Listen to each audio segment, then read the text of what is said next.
Global Flora, you can work with several different types of sensors. There's 3 example sensors that I'll show you. First, there's a soil moisture sensor. This sensor measures soil water content, as well as soil temperature and soil electrical conductivity. And to install this sensor in the landscape, you basically will dig a hole and make sure that the soil moisture sensor is inserted with the probes into the area that you want to measure. And so there are ways to install it both vertically down or horizontally, depending on how specific you want to measure the different areas of the soil. So I'm just going to demonstrate here that you can dig a hole gently down, and then you want to just directly insert the probes firmly down into that soil, and then replace the soil that you've removed. And so you'll see that there's different soil moistures that may be buried through the landscape, and once they're buried, they will continuously measure data from that depth of soil that the metal probes are in.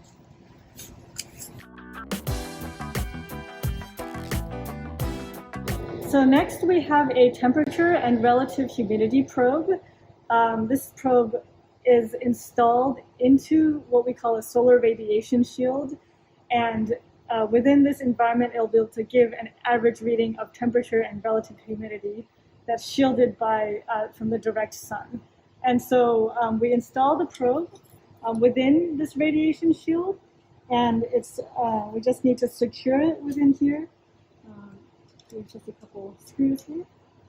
And then so you'll see these poles with these sensors measuring the environment in the air right around the plants. And that's how it looks fully installed.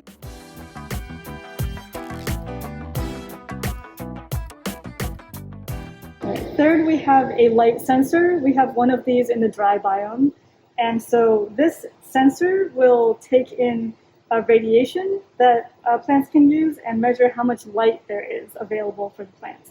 So we try to install that parallel to the ground and also at the same leaf level that plants might be receiving light. So once the sensor is placed, there's a level here to make sure that it's balanced. We just install that and secure it as well with a screw.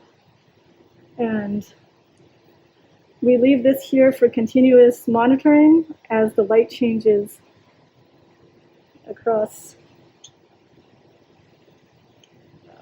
the day. And I'll just finish that off. A screwdriver. And there we go. So that's the light sensor. Great, so some of these sensors are already installed in Global Flora, but there's also other sensors that you can add. You can add sensors of your own into this system. You can also add some sensors that we have, for example, this carbon dioxide sensor, and we also have soil oxygen sensors and other examples.